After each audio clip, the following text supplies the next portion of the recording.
Oke, bismillahirrahmanirrahim. Assalamualaikum warahmatullahi wabarakatuh.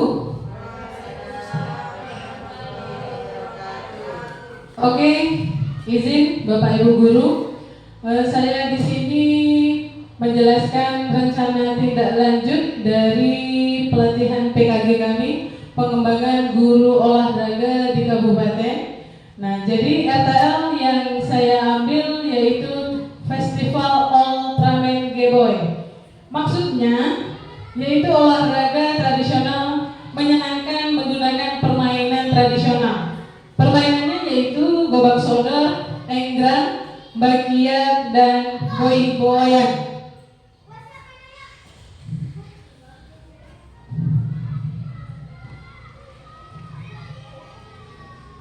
Oke, rencana tindak lanjut Festival Ultraman G-Boy yang berbasis proyek dalam pembelajaran yang saya ambil. Kemudian, nah di sini ada gambaran dari beberapa permainan olahraga tradisional yaitu gobak sodor.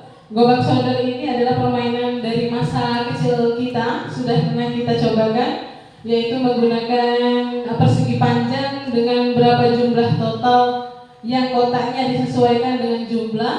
Kemudian cara bermainnya yaitu tim yang menang harus melalui setiap kotak dari setiap masing-masing yang ditunggu oleh musuh. Nah, anak di sini diminta untuk bagaimana caranya ia berpikir kritis, yang menciptakan bagaimana caranya ia bisa melewati setiap dari tantangan per kotak yang ditunggu oleh musuhnya. Kemudian enggrang batok. Nah, permainan tradisional ini saya angkat menggunakan alat-alat sederhana yang gampang dicari di lingkungan sekitar kita. Biasanya enggrang ini menggunakan bambu, tapi dalam pendidikan olahraga keselamatan adalah utama. Jadi kami pakai enggrang itu menggunakan batok kelapa. Kemudian bakiak ini menggunakan papan kurang lebih sekitar 1,5 meter, ya. Kemudian untuk kaki bisa tertahan itu menggunakan tali ban yang dipaku kiri kanannya. Kemudian ada boy-boyan. Boy-boyan ini adalah permainan dengan menyusun genteng yang nantinya ada yang melempar. Kalau misalnya sudah buyar gentengnya, yang menunggu itu melempar teman yang berhasil. Kemudian yang tadi berhasil bagaimana menyusun kembali supaya bisa dilakukan itu terus menerus sampai nanti pergantian pemain. Oke? Oke. Latar belakang itu berdasarkan voice, choice, dan ownership dan kepemilikan peserta didik tentang sebuah permainan yang menyenangkan serta ide dan gagasan dari beberapa guru terkait pembelajaran proyek penguatan profil pelajar Pancasila P5, yang mana dapat meningkatkan kerjasama kolaborasi antar guru mapel. Maka dipilihlah permainan tradisional sebagai kegiatan P5. Hal ini yang akhirnya menggerakkan saya sebagai guru PJOK untuk membuat rencana tindak lanjut dengan tema Festival Olahraga Tradisional Menyenangkan yang disebut dengan Ultraman G-Boy.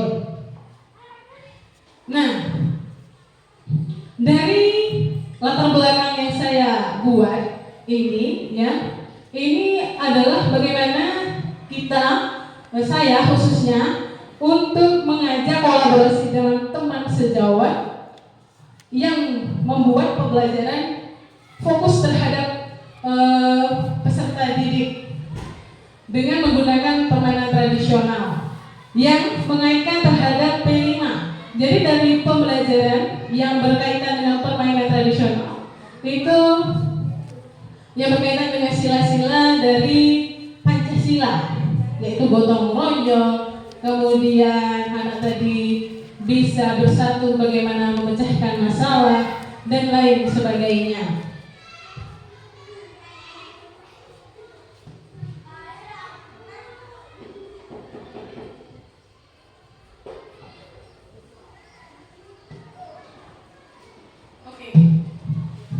Kemudian ada tujuan program mengenalkan kepada peserta didik SDN 2 Pancawarna terkait permainan tradisional. Nah, ini kenapa saya menggunakan permainan tradisional? Karena hakikatnya saya sebagai guru itu kebanyakan kita menggunakan metode instruksional, ya, metode ceramah, metode demonstrasi, tanpa kita mengajak peserta didik itu berkolaborasi. Jadi guru itu harus berdasarkan apa yang menurut guru, siswa tinggal melakukan apa dari perintah gurunya.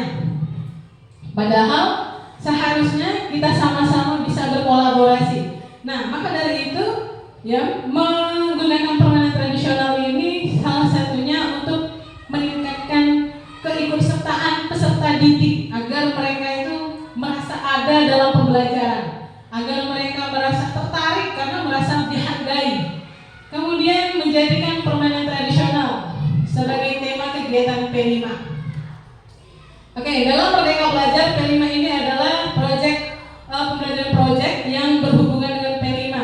Ya, dari P5 ini terdapat sikap-sikap yang bisa dicerminkan dari permainan olahraga permainan tradisional. Salah satunya yang sudah saya sebutkan, yaitu bisa bergotong royong, kemudian bisa mereka bisa bekerja sama, bisa mendengarkan pendapat sesama temannya, tidak mementingkan dirinya sendiri untuk bisa nantinya mencapai keberhasilan pembelajaran.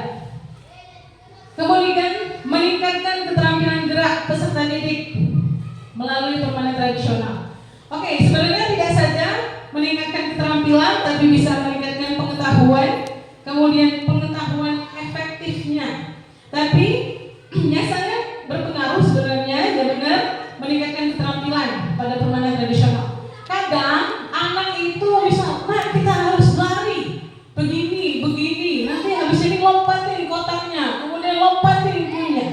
Anak kebanyakan bingung karena itulah kita sebagai guru hanya modal instruksional.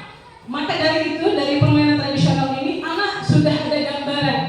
Oh, permainan babak sodor harus ke kanan, harus ke kiri. Bagaimana nanti jangan bisa lewat. Nah, jadi dari lewat permainan tradisional ini, anak dengan sendirinya tanpa sadar melakukan gerakan. Nah, dalam pendidikan gerak ini anak bisa berlari, anak bisa berpindah tempat kemana sesuai dengan arahan dari permainan tradisional. Kemudian meningkatkan dan memupuk semangat kerjasama dan kolaborasi guru untuk menciptakan pengalaman belajar yang berbeda pada peserta didik. Oke, jadi dengan adanya permainan tradisional ini, ya, siswa dari choice yang dari awal tadi, siswa diajak terlibat bagaimana aturan yang nantinya disepakati bersama-sama menyesuaikan dengan keadaan. Nah, dengan begitu anak akan mengikuti, anak akan, oh ternyata saya ini bisa diakui karena ini adalah berdasarkan dengan kemampuan saya. Kadang kita sebagai guru hanya mementingkan, kita memaksakan kehendak kita. Padahal kita itu setiap anak peserta didik memiliki perbedaan-perbedaan kemampuan, baik itu gerak, baik itu pengetahuan dan juga sikapnya. Kemudian meningkatkan kreativitas murid berkaitan dengan pengetahuan sikap dan keterampilan melalui choice, voice, dan kepemilikan. Nah, ini pengetahuan, sikap, dan keterampilan. Jadi dari choice, voice, dan kepemilikan, siswa itu melakukan menginginkan apa yang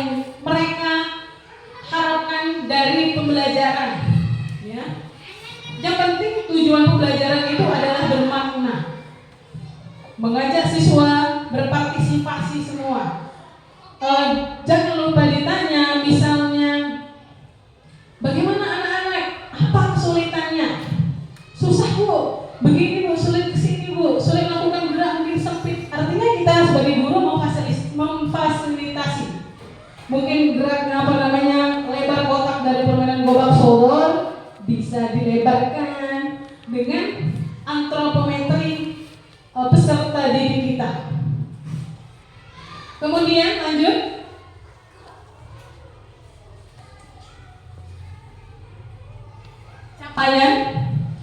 Capaian yang saya buat di sini yaitu peningkatan pengetahuan dan keterampilan gerak peserta didik terkait permainan tradisional gobak sodor, enggrang, bagiak, dan goyang-goyang. Jadi ini dari permainan tradisional ini kita sebagai guru itu adalah sebagai promotor untuk mempromosikan ulang olahraga permainan tradisional yang sudah lama jarang sekali anak-anak sekolah ini memainkannya. Jangankan di rumah, di sekolah saja itu hanya beberapa olahraga padahal itu olahraga yang sudah diajarkan. Yang bisa permainan kasti, permainan kasti memang ada dalam buku paket, ya, bisa dimainkan sendiri sama anak. Tapi selain itu belum ada ataupun jarang sekali dilakukan oleh anak-anak kita di sekolah. Kemudian terciptanya penerapan nilai gotong royong, kreatif dan aktif pada peserta didik. Nah, inilah yang diharapkan dalam olahraga permainan tradisional.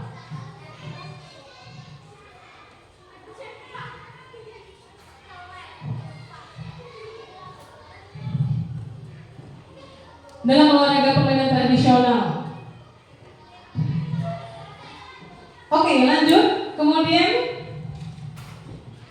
peningkatan kreativitas peserta didik dalam memahami dan mempraktikkan permainan tradisional. Nah, siswa di sini dapat memahami, ya, karena awalnya itu tertarik dulu. Kalau peserta didik tidak tertarik dari materi yang bakal kita ajarkan, maka sulit kita memberikan persepsi terhadap peserta didik. Ya, artinya PJOK ini adalah mengembangkan keterampilan gerak pengetahuan itu melalui banyak modifikasi, baik itu alat ataupun konten. Nah, dengan permainan ini, ya, siswa gampang memahami. Kemudian nilai-nilai yang tersirat, nilai-nilai yang terkandung itu dapat dipraktekkannya, ya, untuk dihubungkan di kehidupannya sehari-hari. Lanjut.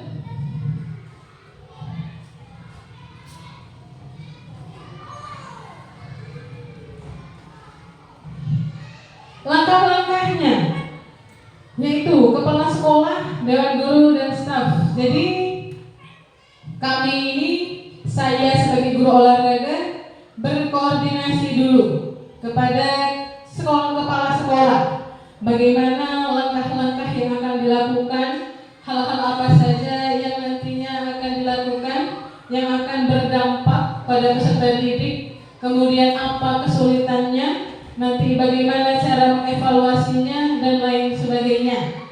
Kemudian mengunjungi kelas. Saya sebagai guru olahraga menjelaskan, mempromosikan, menjelaskan, ya, bagaimana cara permainannya itu dilakukan, aturan-aturannya bagaimana, kemudian hal apa saja yang harus dilakukan ataupun dihindari. Nah, kemudian nonton bareng dan demonstrasi untuk menguatkan pemahaman kepada peserta didik, ya. Kita menggunakan aset sekolah, yaitu aset proyektor dan yang berkaitan dengan pemaparan. Menjelaskan sambil nonton karena lebih menggampangkan peserta didik dan juga guru dalam memproses materi yang akan kita lakukan. Kemudian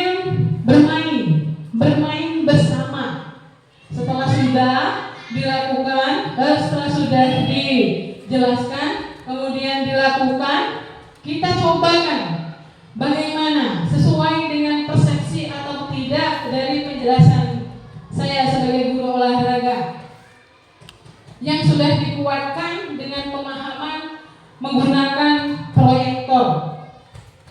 Kemudian umpan balik, refleksi. Jadi setelah tadi kita sudah dipaparkan, kemudian dilakukan, bagaimana dari efek, bagaimana dari hasil pendapat siswa. Apakah siswa tertarik, apakah siswa masih tidak tertarik, dan bagaimana nanti kelanjutan perbaikannya ke depan.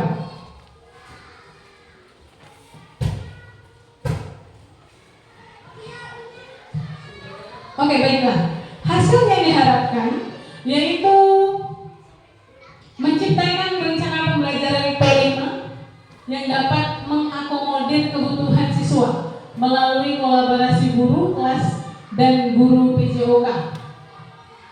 Oke, untuk meningkatkan atau kita untuk mencapai keberhasilan P5, tentunya kami sebagai guru olahraga tidak hanya bisa mencapai itu sendiri. Saya sebagai guru olahraga membutuhkan masukan dari rekan-rekan sejawat, apakah dari rangkaian ataupun dari susunan yang saya buat sudah bisa berpengaruh terhadap perubahan pembelajaran peserta didiknya berfokus pada peserta didik. Apakah peserta didik itu sudah minat atau belum, sudah antusias atau belum. Kemudian siswa mengetahui dan memahami serta dapat mempraktikkan permainan tradisional yang sudah diamati. Nah, inilah yang kita harapkan. Jadi anak itu bisa berolahraga, ya, bisa memiliki hati yang senang tanpa dengan gebrakan dari cobaan di zaman sekarang. HP, anak lebih tertarik ke HP karena apa? Mungkin banyak fitur-fitur yang membuat mereka lebih senang. Nah, di sini anak menjadi pasif, anak menjadi susah bergerak. Anak lebih memilih diam di rumah dibandingkan kita berolahraga ataupun kita bisa bermain. Oke, kita janjian nanti kita bermain. Biasanya anak-anak zaman dulu begitu. Tapi dengan halangan ataupun dengan cobaan melalui handphone ataupun HP ini, anak susah untuk kita ajak berolahraga. Kadang kita dalam pembelajaran biasanya aja, Bu, panas, Bu, air minum gak ada, Bu, kakiku sakit dari pembelajaran sebelumnya. Nah, jadi itu ya mau saya rubah supaya olahraga itu menjadi kebiasaan. Maka dari itu, dari memperkenalkan permainan tradisional ini, anak bisa terbiasa berolahraga meski tidak di sekolah. Kemudian semua siswa terlibat aktif dalam permainan tradisional. Nah, ini mengapa terlibat aktif? Kalau dalam pembelajaran biasanya, ya dalam pembelajaran di sekolah, itu anak kebanyakan menunggu dalam artian contohnya, ya kita melakukan lari estafet ini satu kelompok ada 4 orang. Jadi setiap sekali maju itu ada 2 kelompok, sedangkan ada kelompok lain yang masih menunggu. Artinya ini tidak mengefektifkan waktu. Dengan adanya permainan tradisional ini, tanpa ada yang menunggu bisa terlibat semua, walaupun dibagi dengan 2 kelompok. Kemudian peningkatan pemahaman siswa dari yang belum tahu menjadi tahu, dari yang belum pernah memainkan permainan menjadi dapat mempraktekkan. Nah, ini kalau ditanya contohnya saja, apa nak permainan bui-buian? Tahu Bu, permainan apa itu? Artinya ya, kita seharusnya sebagai dari generasi untuk menuju generasi berikutnya sebagai penyambung harus menginformasikan. Ini tidak bisa diberhentikan cukup sampai sini, karena ini adalah budaya lokal. Ini adalah kearifan lokal yang kita miliki. Ya, ini banyak sekali, banyak manfaatnya, banyak juga gunanya kita melakukan permainan ini. Yang saya jelaskan dari awal, bisa merubah sikap, bisa melakukan gerakan-gerakan tanpa disadari oleh anak-anak. Oke, lanjut. Struktur program jawab dalam komunitas belajar. Ini sebagai rencana. Sebenarnya sekolah kita mau rencana membuat. Nah, di sini guru PJOK sebagai ketua pelaksana, saya sendiri, kepala sekolah sebagai penanggung jawab, dewan guru dan staf tim pelaksana, kemudian guru kelas dan guru mapel rekan sejawat. Oke, lanjut.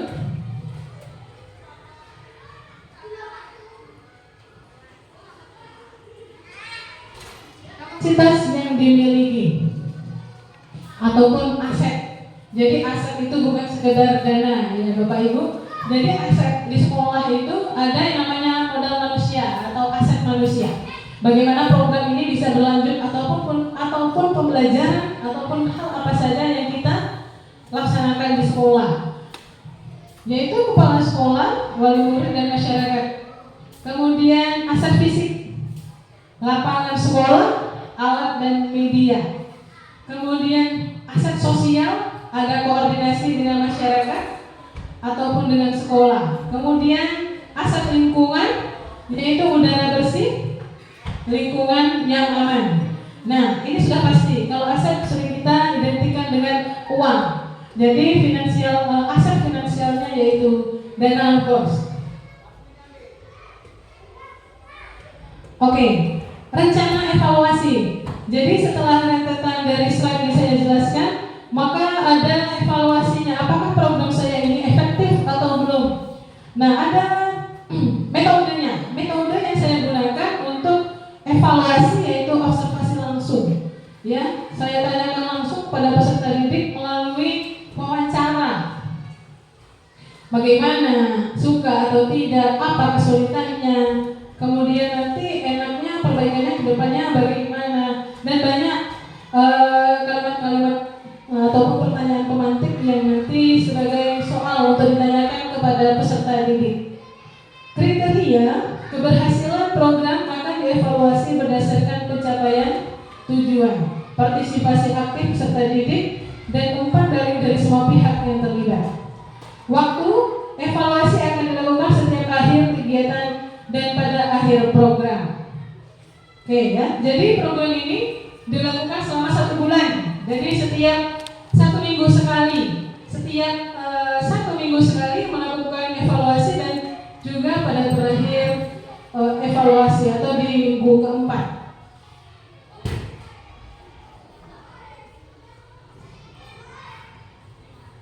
Oke, ini timeline-nya Selasa 12 November, koordinasi dan diskusi dan juga sosialisasi yang sudah saya lakukan. Kemudian hari ini yaitu nonton bareng, demonstrasi, aksi bermain tradisional dan refleksi. Nah, ini juga sudah saya lakukan dengan anak-anak kelas besar, khususnya di kelas 6. Tadi bagaimana dari aturan-aturan cara bermainnya, kesulitan-kesulitannya bagaimana, dan apa perbaikan ke depannya.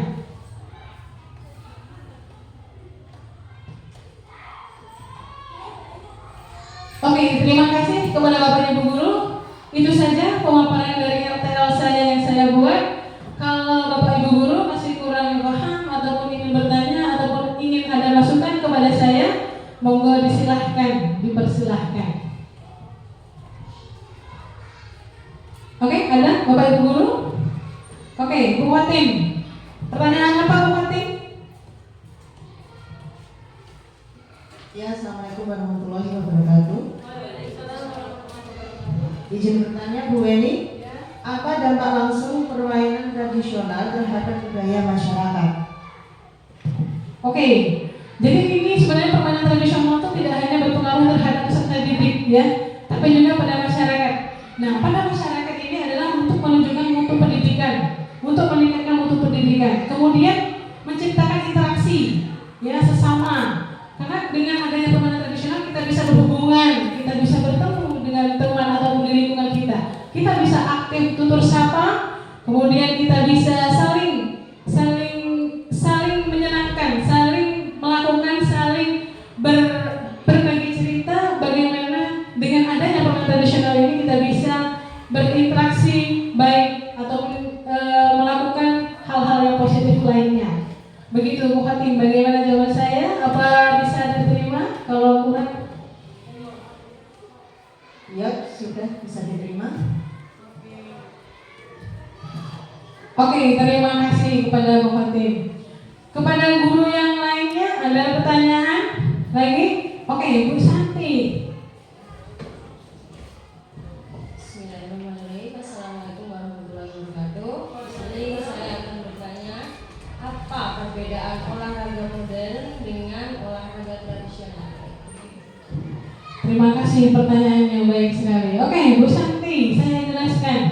Jadi permainan tradisional ini adalah olahraga ataupun permainan yang sangat sederhana. Bedanya yaitu menggunakan alat yang sederhana yang gampang kita temui di kehidupan kita sehari-hari. Contohnya tadi ada batok kelapa, bisa kita pakai untuk permainan enggrang bakau. Kemudian ada permainan boy-boyan menggunakan pecahan genteng. Nah, dengan adanya olahraga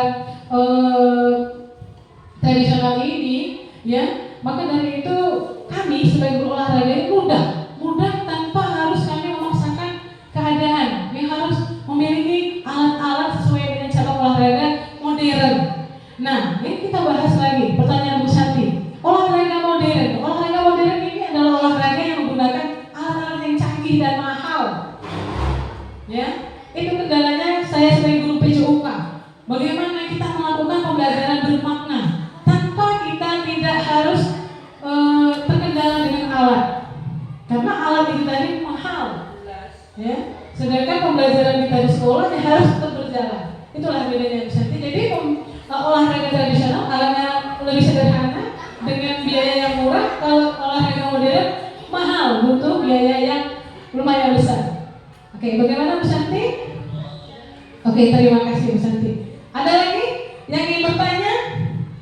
Oke, Bang Biandra. Assalamualaikum warahmatullahi wabarakatuh. Oke, waalaikumsalam warahmatullahi wabarakatuh. Di sini saya ingin bertanya mengapa permainan tradisional memiliki peran penting dalam masyarakat.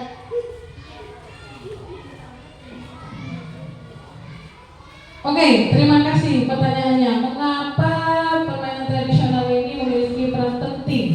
Ya, jadi peran pentingnya yaitu hampir mirip pertanyaannya. Ini adalah lingkup masyarakat. Nah, kita di sekolah itu adalah belajar bagaimana kita ini miniatur kecilnya, miniatur dari sebelum di kehidupan nyata. Jadi anak itu dididik di sekolah. Nanti bagaimana di kehidupan aslinya dia bisa menciptakan, dia bisa memiliki sikap-sikap yang bisa diterima di masyarakat. Nah, mengapa permainan ini ada? Yaitu untuk meningkatkan sikap-sikap itu, untuk memunculkan sikap-sikap itu.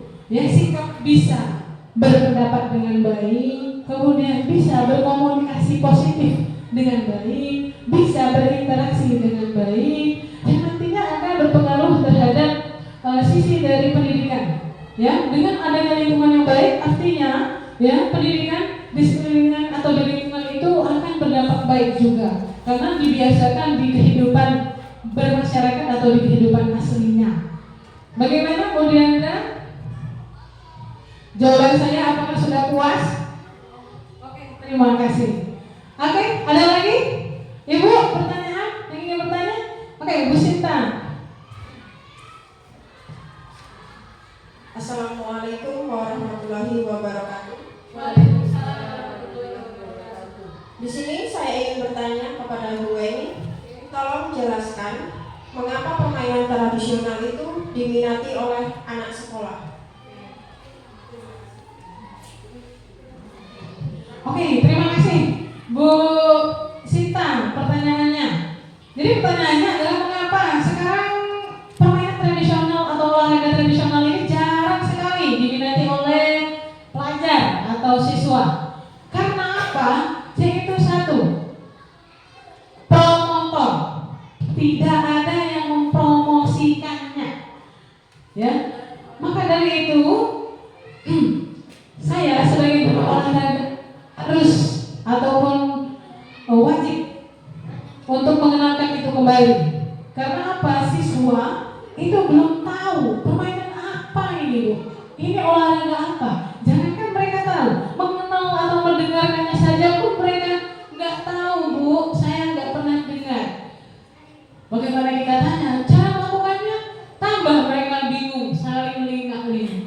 Jadi ini ya tujuannya saya ini untuk menjelaskan hal ini. Karena apa? Dampaknya sangat besar terhadap peserta didik. Ya, dapat meningkatkan sikap-sikap yang ada dalam PJOK, dapat mencerminkan asli sifatnya, merubah dari perilaku yang biasanya tidak baik menjadi baik, dan juga memberikan persepsi bagaimana untuk kemudian bisa diterapkan di kehidupan aslinya. Oke, begitu Bu Sinta? Oke, terima kasih. Bagaimana Bapak Ibu, ada pertanyaan lagi? Oke, sudah cukup? Baiklah Bapak Ibu, pemaparan saya tentang rencana tindak lanjut saya pada program PKG pengembangan guru olahraga Kabupaten Ogi tahun 2024 ini rasanya sudah cukup. Saya ucapkan terima kasih banyak. Saya harap semoga kita bisa berkolaborasi dengan baik untuk bisa memajukan ataupun bisa memberikan ya pembelajaran bermakna kepada anak-anak tercinta kita. Oke, baiklah Bapak Ibu, saya ucapkan wassalamualaikum warahmatullahi wabarakatuh.